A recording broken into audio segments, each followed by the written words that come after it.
Jadi kita melihat saat ini saudara, polusi udara ya, polusi udara saat ini itu sedang menjadi isu nasional ya.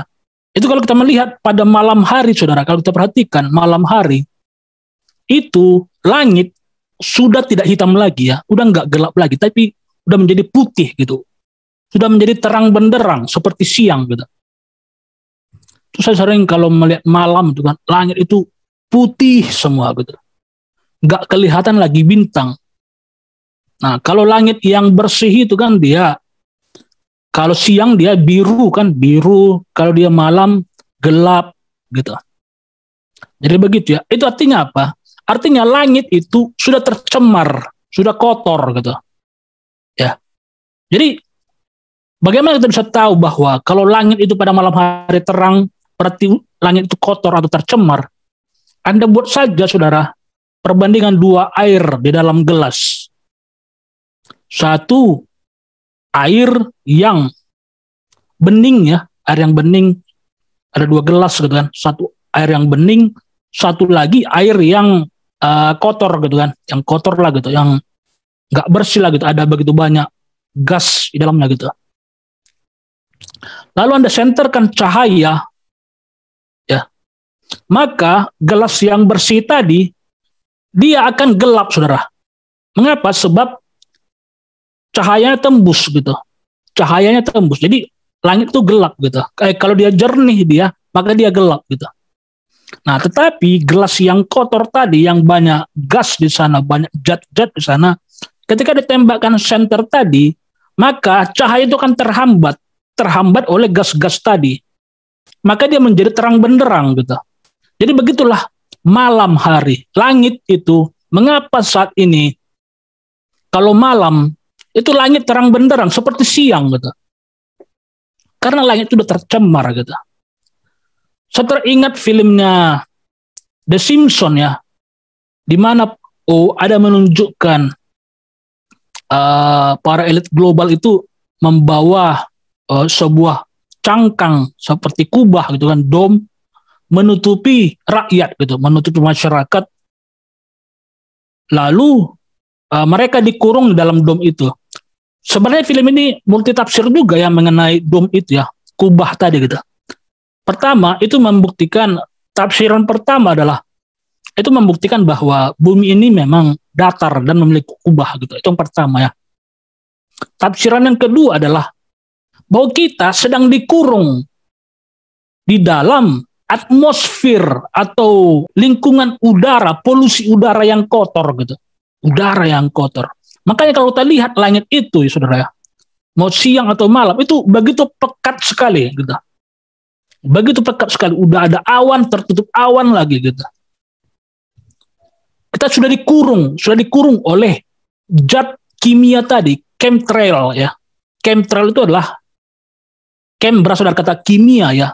Jadi kan begini ya, saya ingin mengatakan kepada kita ya, sebenarnya beberapa bulan yang lalu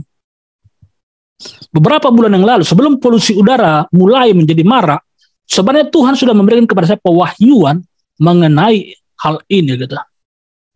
Ya. Jadi pada waktu itu beberapa bulan yang lalu ya, saya bermimpi, saya sedang berjalan begini kan, hendak pulang ke rumah. Nah, sebelum sampai rumah itu tiba-tiba ada jatuh dari langit gitu, seperti tepung gitu, jatuh ke kepala saya gitu kan, gitu. Nah lalu saya lihat, loh, tepung gitu kan, seperti tepung kimia gitu. Jadi kemungkinan chemtrail tadi sebelum dia diaduk dalam air itu berbentuk tepung gitu. Nah jadi dia jatuh ke kepala saya kan gitu. Saya udah tahu sebenarnya maksudnya apa itu. Maksudnya inilah zat chemtrail tadi, pembuat chemtrail gitu. Jadi kan itu tepung kimia tadi dimasukkan ke dalam air, lalu diaduk, dicampurkan, dilarutkan, lalu disemprotkan ke udara gitu. Nah, saya udah tahu bahwa itu adalah chemtrail gitu kan. Cuman saya awal nggak tahunya, ternyata setelah peristiwa itu beberapa hari kemudian, tiba-tiba muncullah isu polusi udara. Wow. Bukan beberapa hari kemudian, sekitar 1 minggu kemudian muncullah isu polusi udara gitu. Ya. Nah, jadi saudara, yang perlu kita ketahui adalah apa sebenarnya penyebab dari polusi udara itu gitu. Penyebab dari polusi udara tidak lain dan tidak bukan, jelas adalah chemtrail tadi gitu. Mengapa? Pertama, karena chemtrail itu adalah zat kimia, jadi dia bisa diatur gitu. Dia bisa diatur gitu. Jadi pada tahun berapa itu ya? Pada zaman Perang Dunia Kedua kalau saya tidak salah ya. Itu CIA menyemprotkan, membuat tirai awan namanya, tirai awan gitu. Jadi mereka di laut gitu kan. Lalu mereka menyemprotkan chemtrail tadi dan dia menjadi seperti tirai. Dia jatuh gini kan, jatuh ke laut. Tapi dia nggak habis, saudara. Dia bertahan di sana sampai berminggu-minggu, sampai berbulan-bulan. Itu pada tahun berapa tuh? Berapa puluh tahun yang lalu. Bayangkan, saudara, begitulah kemajuan ilmu pengetahuan beberapa puluh tahun yang lalu. Apalagi zaman sekarang gitu.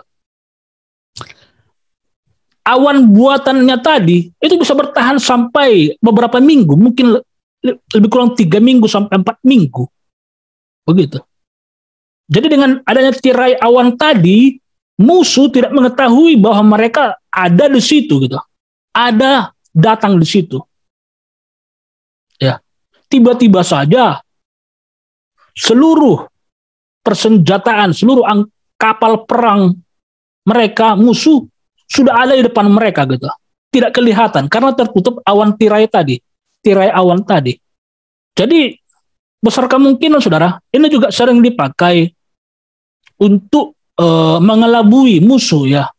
Misalnya mereka hendak menginvasi sebuah negara, misalnya untuk menciptakan gempa ya atau apalah gitu kan. Mereka mengirimkan kapal perang begitu banyak, lalu supaya negara itu tidak tahu bahwa kapal perang telah masuk, maka mereka membuat tirai awan tadi, jadi biar nggak kelihatan. Ketika orang melihat ke sana jauh putih semua kan, putih, tidak terlihat apa-apa gitu. Tahu-tahu sudah ada banyak persenjataan di situ gitu, untuk kapal perang gitu. Nah itu beberapa puluh tahun yang lalu, saudara. Ya, jadi sekarang mereka bisa membuat itu juga di langit begitu. Makanya langit itu bisa menggempal-gempal awannya, tertutup gitu. Tertutup begitu keras sekali gitu kan, begitu sulit ditembus gitu.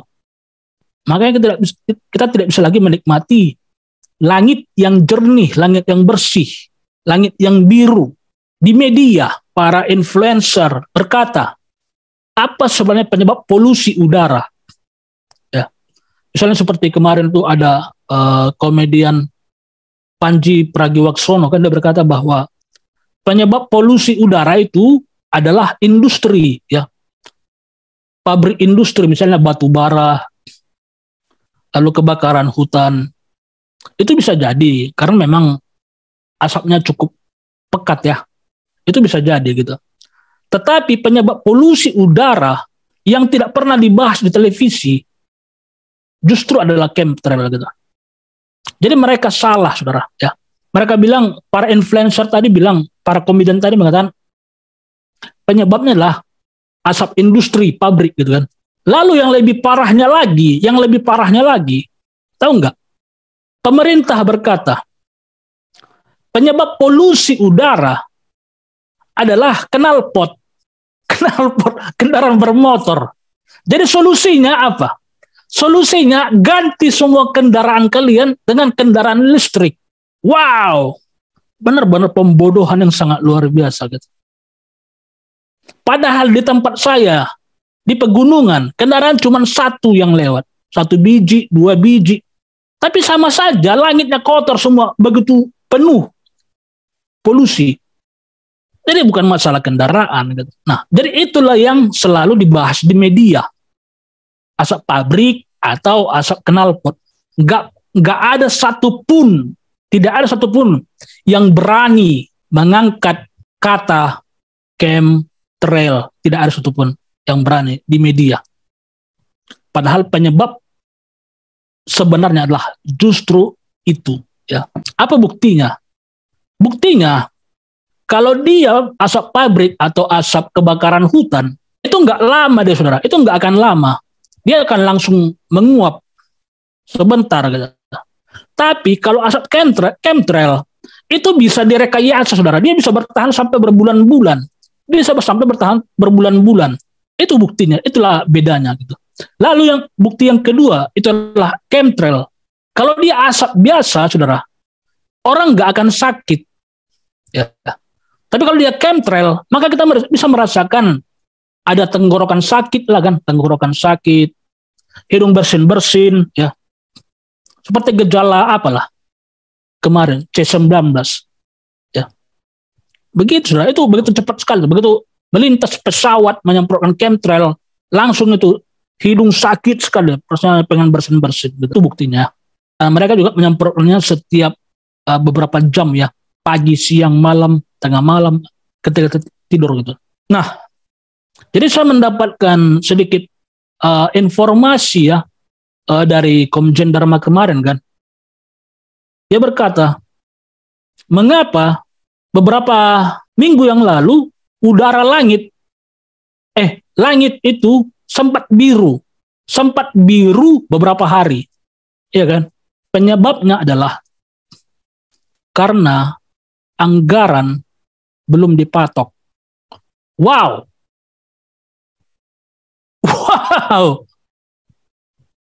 Dan setelah anggaran dipatok, maka sekarang langit putih terus-menerus, pekat begitu tebal gitu. Kita nggak pernah lagi menikmati langit yang biru. Mengapa? Karena anggarannya sudah turun. Ini artinya adalah sebuah kejahatan yang sangat tersistematis gitu. Jadi inilah polusi buatan ya. Seperti isu yang mereka buat ya. PBB mengatakan bahwa terjadi climate change, perubahan iklim. Padahal aslinya adalah climate engineering atau rekayasa iklim. Dan ini ada hubungannya dengan Undang-Undang Omnibus Law yang telah ditandatangani Presiden.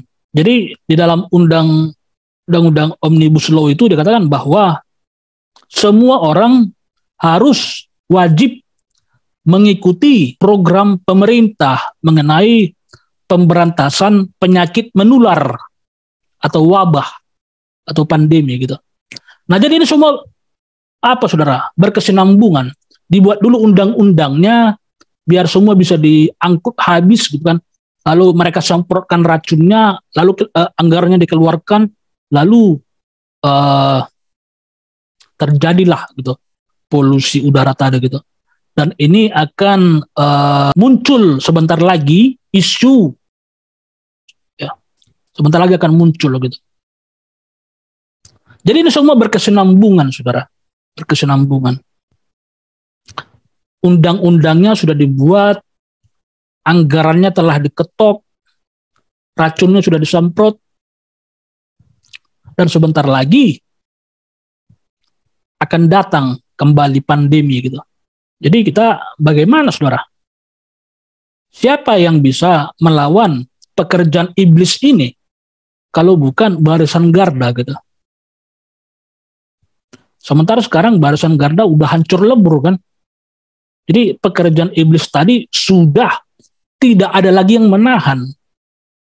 Padahal firman Tuhan mengatakan yang bisa menahan pekerjaan musuh adalah orang-orang yang beriman, alias kita gitu. Kepadamu kuberikan kuasa untuk menginjak ular dan kalajengking dan menahan pekerjaan musuh. Begitu. Jadi sangat disayangkan sekali ya kalau akhirnya barisan garda hancur lebur ya.